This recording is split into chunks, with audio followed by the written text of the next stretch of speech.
Welcome to a conversation about local SEO. This presentation is part of the Metrics and SEO unit in the Digital Toolbox.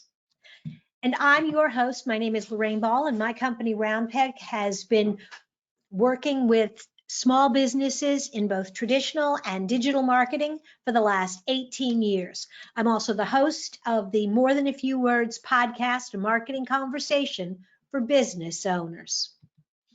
But today we're going to talk about local search. It's one thing to try to compete and win search on a national scale, but for most businesses, dominating their local market is really where they need to be.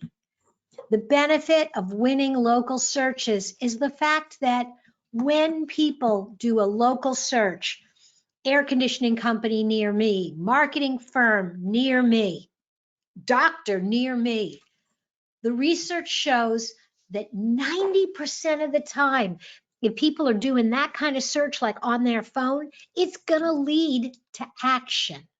And we want to take advantage of that. We want to make sure that your website and your company rank well on local search.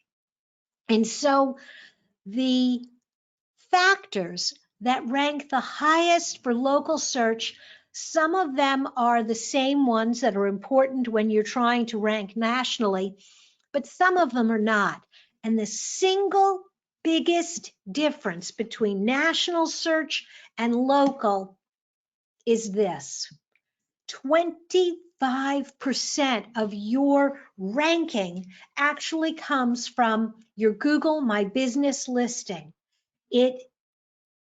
Google uses that listing to identify the categories of businesses, the categories of services that you provide.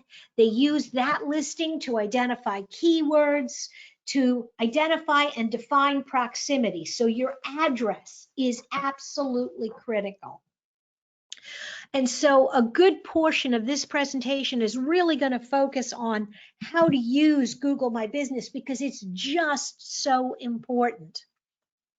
Other things that are really important: citations, reviews, on-page SEO, and we'll talk about all of these different elements as we go through the program today. But let's start with on-page SEO. In that study that I just showed you, the estimation is that 14% of your search value actually comes specifically from your website. And so this is where a lot of the work that you're doing regarding keywords is so important. But if you want to rank for local, you need to write about local events. You need to use local words in your listing. So on every page or almost every page, don't just say web design, say Indianapolis web design. But then also in this writing about local events, you don't need to become a travel log for your city.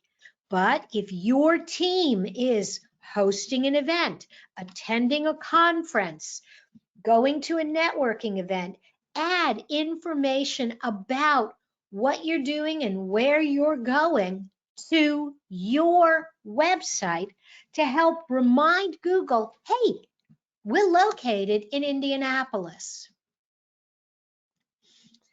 11% of your search rankings come from citations.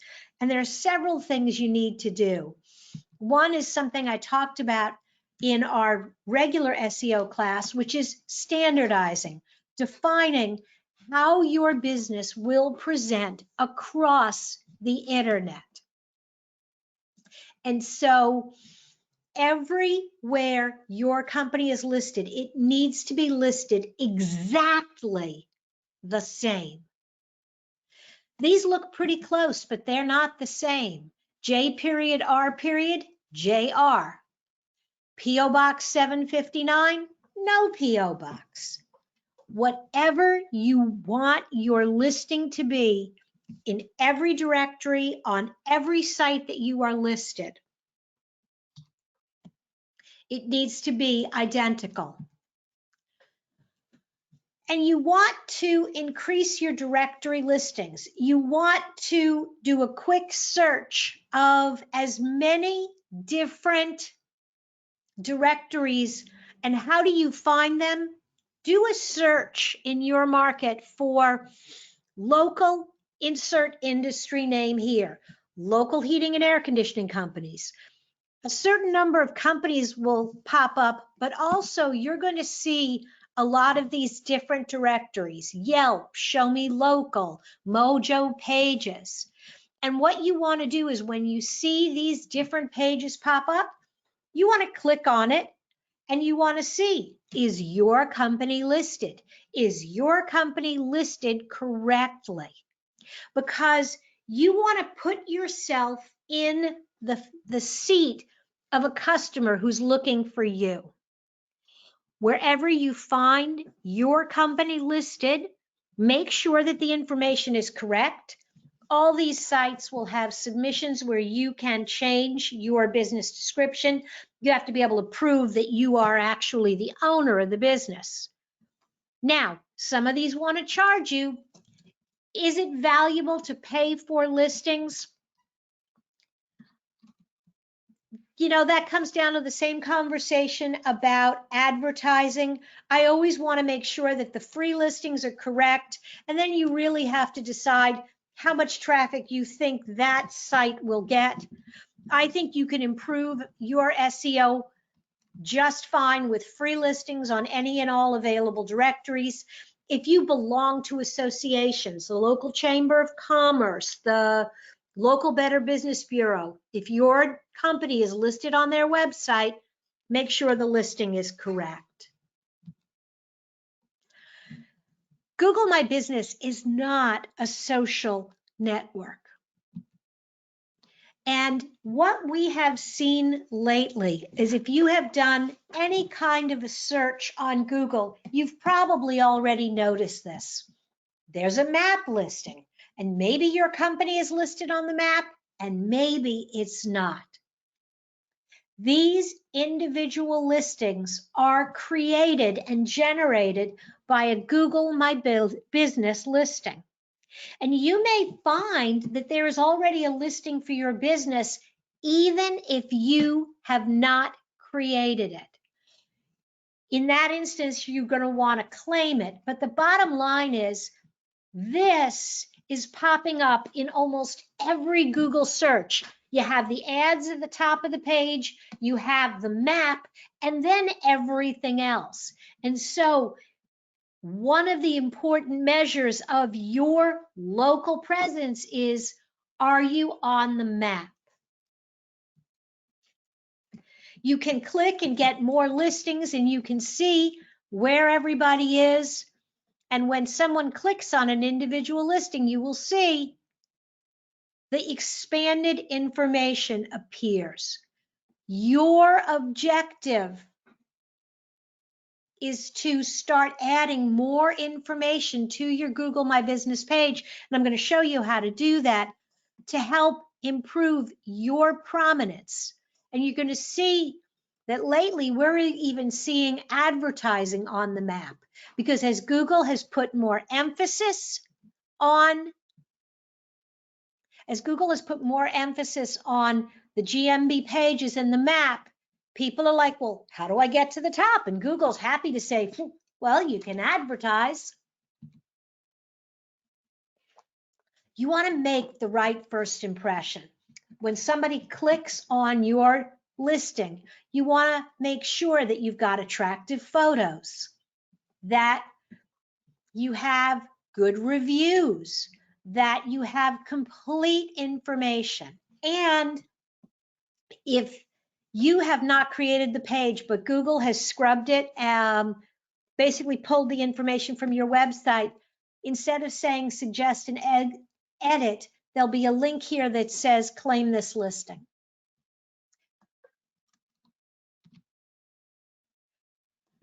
The real key with the Google My Business is the fact that you can connect across devices, that it shows up as well on desktop and mobile. And particularly on mobile, you see this little call button? That is incredibly powerful, because if I find you on my phone and I push that little button, it will automatically dial you. We are seeing dramatic increases in the number of phone calls our clients are receiving from Google My Business when they spend the time to enhance their Google My Business listings. 75% of people surveyed say they have used their phone to get real-time location-based information. 75% of people, because we've all got these little mini computers in our hand and we click on them and look for stuff. It is part of how we live our lives today. And 70% of people who ran a local search actually acted within an hour. So when people are looking for stuff and they're doing it on their phones and they're looking for things in the neighborhood, they're looking to make a purchase, make a call, learn more right then. The click to call, this is as I said, it's an incredibly powerful tool. The other thing is these little directional maps. Now, in this instance, I was looking for a car wash, so clearly the directions were very important.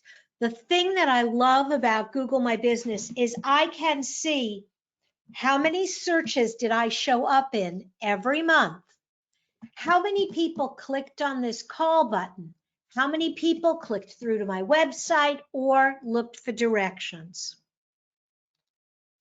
So how do you get started with Google My Business?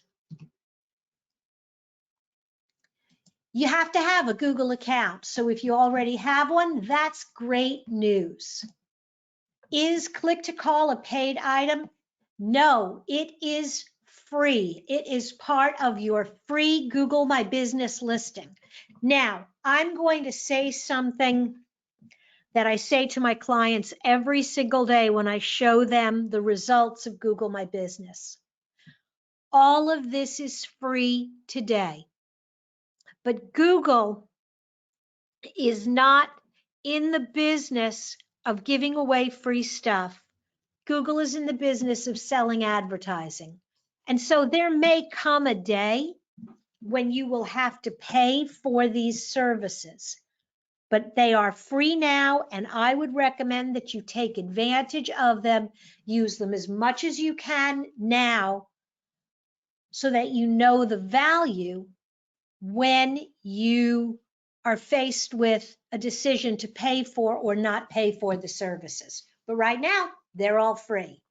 So you need to sign into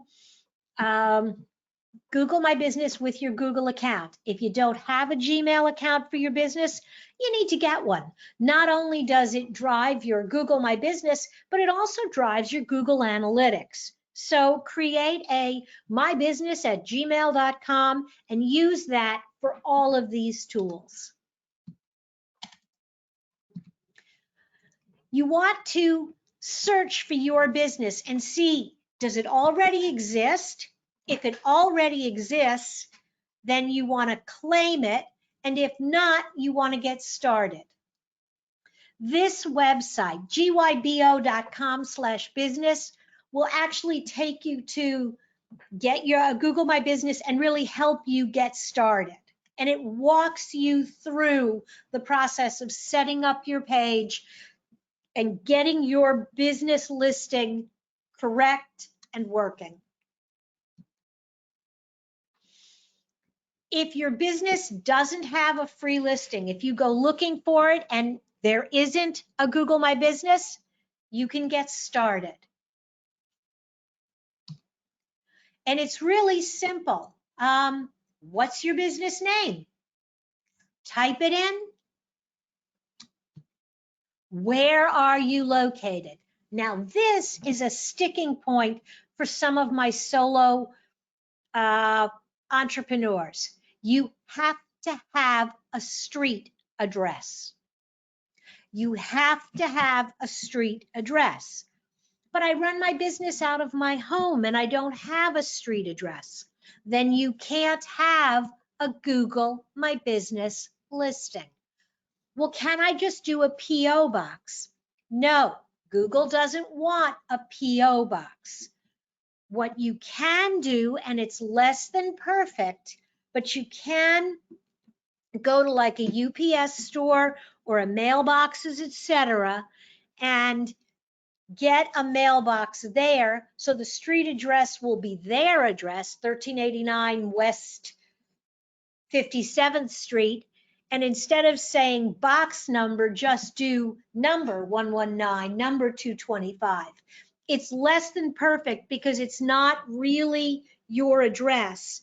But if you get a mailbox in close proximity to where you are, it's better than nothing.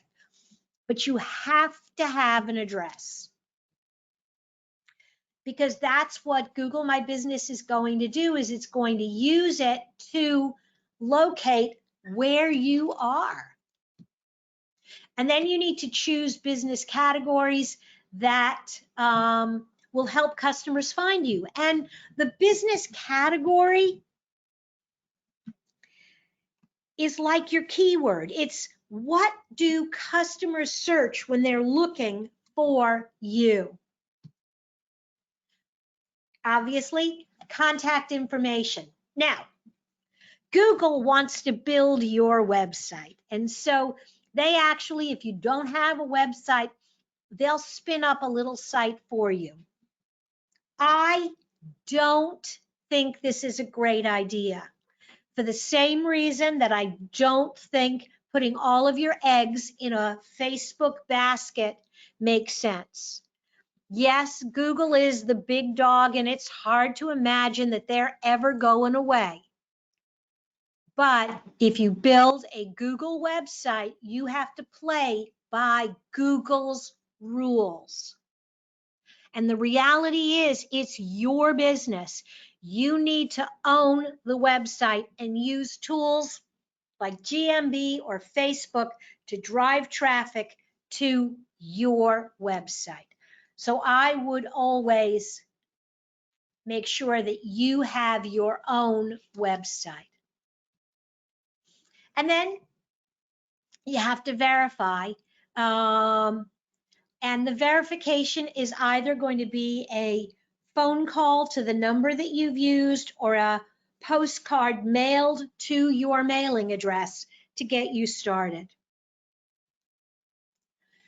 If you go online and you're like, wait a minute, I didn't create, and I talked about that earlier, I didn't create that page, but there's a page, then you need to claim the listing and update it. And you'll have to log in under suggest and edit and log in, and then you'll have to go through that same verification process. You'll have to have them either call your location with a code or mail you something. So how do you update your Google My Business listing? You want to make sure that whether it's a page that already creates or one that Google, a page that was already created, maybe by a different member of your team, or maybe it was just created by Google, that all the information is complete. Address, phone number, hours of operation, links to your website. Another fun little fact, people are 30% more likely to have searchers visit their location. So if you have, if people searching online, if they find a Google My Business page, they're more likely to click on that than just a straight listing. Okay, When you log into Google My Business and you're ready to start working, the thing that I love about GMB is it's a very intuitive dashboard. You want to update your information? Here it is. And you see the little pencils? Oops. You just click on those things to edit the different pieces of information. And you can remove a listing as well. You can click here on reviews, and we'll talk about that later, to see what people are saying about you. And insights, man, the data you get from Google My Business is incredible. You can make updates with a Google app. I would actually recommend that you download the app. It's available in the App Store for both iPhone and obviously Droid. But it lets you, I can respond to a review or a question right from my phone. I can manage my profile. I can add new information, and I can do it from my phone on the go whenever I need to. And the app is free.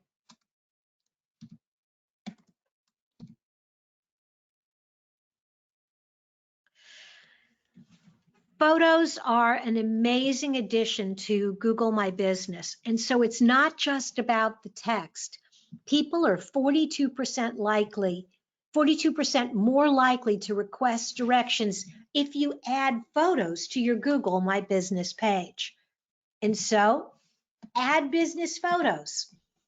Again, you saw the info section. You click down here and it is as easy as adding photographs to Facebook or any social network. You just update the photo. You just upload the image. You can put a little description. You can see when these pictures were uploaded, and you can see how many people have looked at that picture. You also have an opportunity to pick a cover photo, and you don't want this to be accidental. You want to carefully select the picture because this is what appears. So something that's too detailed, when it's kind of sized down to the side of the page, if it's too dark or too detailed, it's not going to display well. So a logo, a single image, but definitely be deliberate and experiment. Do 2 or 3 different tests, load 3 images, and then see what they look like, and look at it on your phone and on your desktop to make sure that the image looks good on the Google My Business listing. So as you're looking at these images, you definitely want to take real photos of real people in your organization to feature on the Google My Business page. The challenge with using any kind of licensed or stock image is that photo is going to appear in multiple places. And even if you have the rights to use it, it's not going to have as much value because Google will recognize that it's an image that appears in lots of places online. And it actually hurts your legitimacy.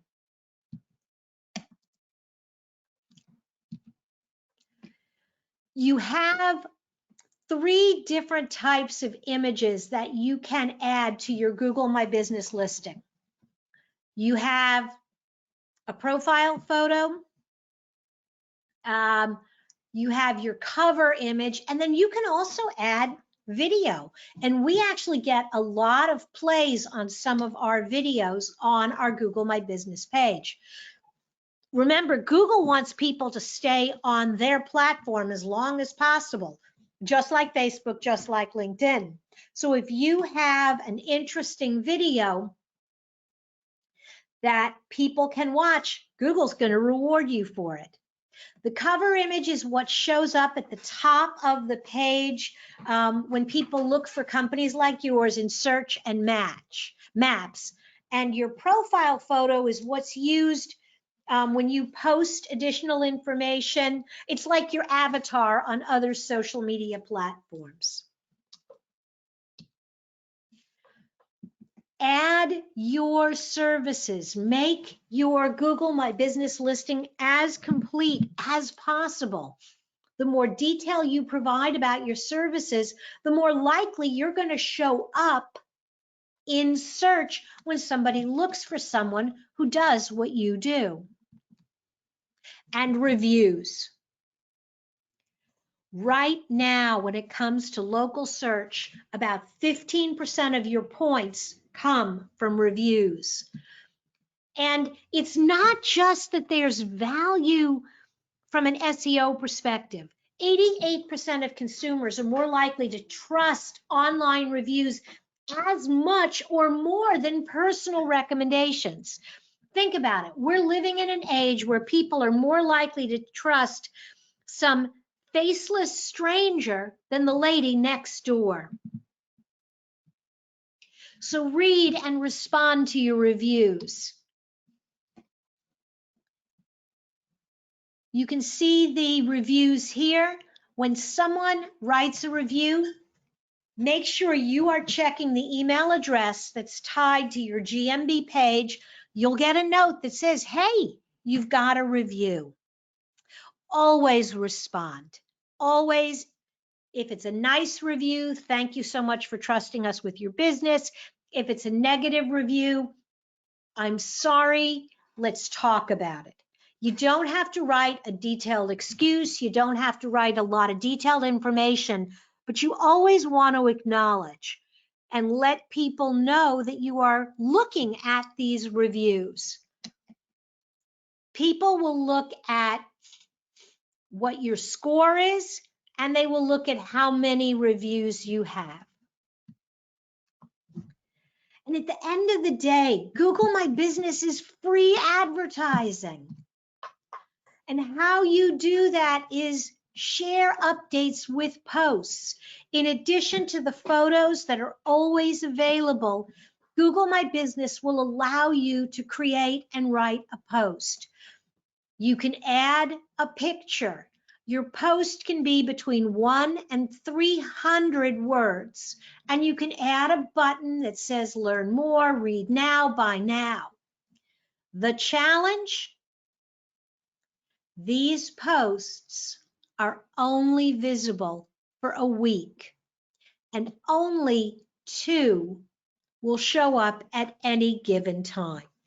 So ideally, you should be posting content twice a week on Google My Business. So you're always replacing the piece of information that is cycling out.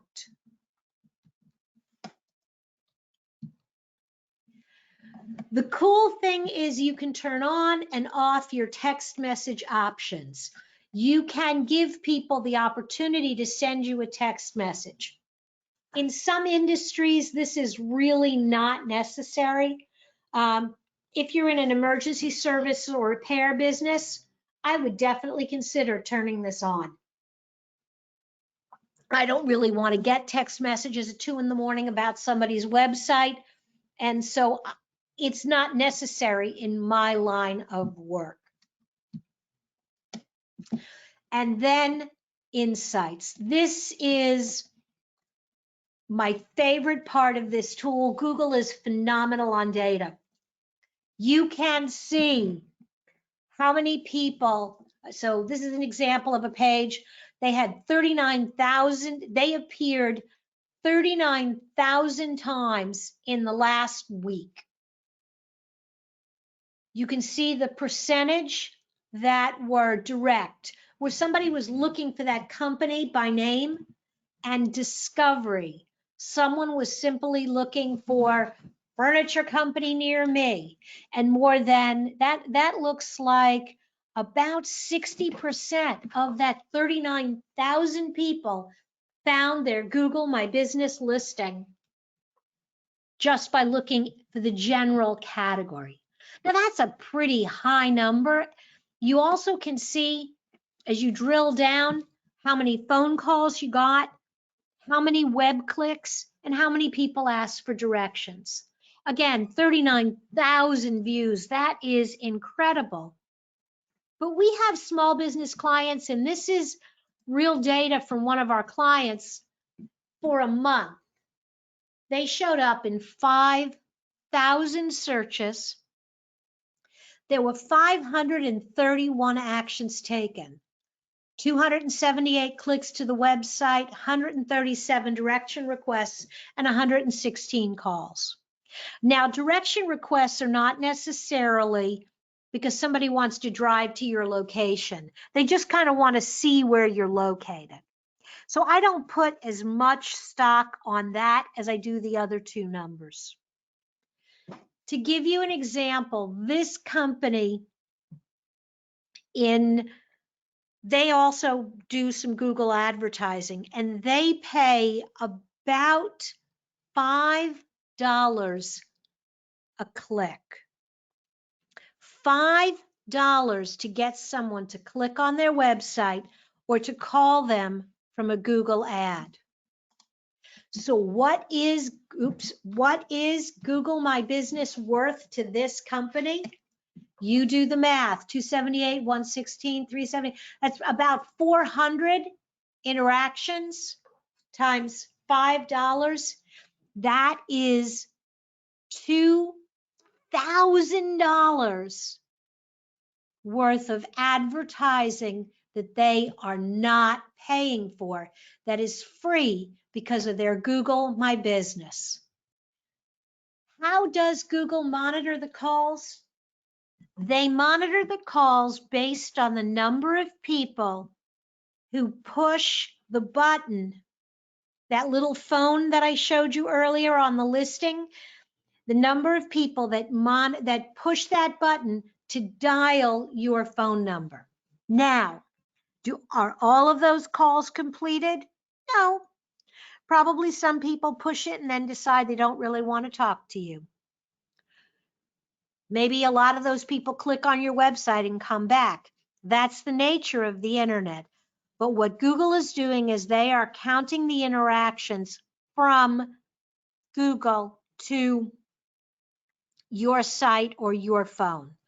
These are pretty exceptional numbers, but I have a client that's a pretty small, brand new website, and even they show up in 100 different interactions, and even they're getting 5 and 10 results through this.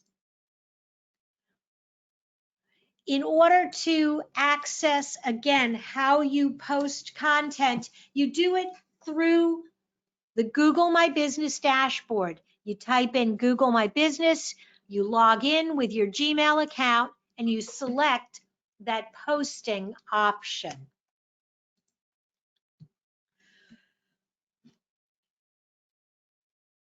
I'm a big fan of Google My Business, and there have been a lot of other Google properties over the years that I've sort of poo-pooed.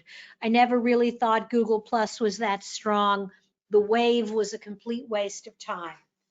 But with GMB, Google has really figured out a way to add real value to small businesses. And it works both ways. They're giving you a tool that you can use, and it is free. And in return, they are weighting 25% of your local search score based on the quality of what you're putting on your Google My Business page. So now's a great time to ask additional questions. And as you're thinking about those questions, I have two things I want to remind you of. The first is more than a few words. It is a marketing conversation for business owners celebrating our 10th year. More Than a Few Words is available on iTunes, Google Play, Spotify, Stitcher, and wherever you listen to podcasts. The short programs run about 10 minutes, and you pick up 1 or 2 actionable tips with every episode. We've had conversations about storytelling and SEO, metrics, and decision-making strategies. We typically publish 2 episodes a week, and we hope you'll check it out. And also, you are now members of the Digital Toolbox. And in order to get the resources from today's program, the recordings from all week, you'll need to log in at digitaltoolboxin.com. Okay, do we have any additional questions?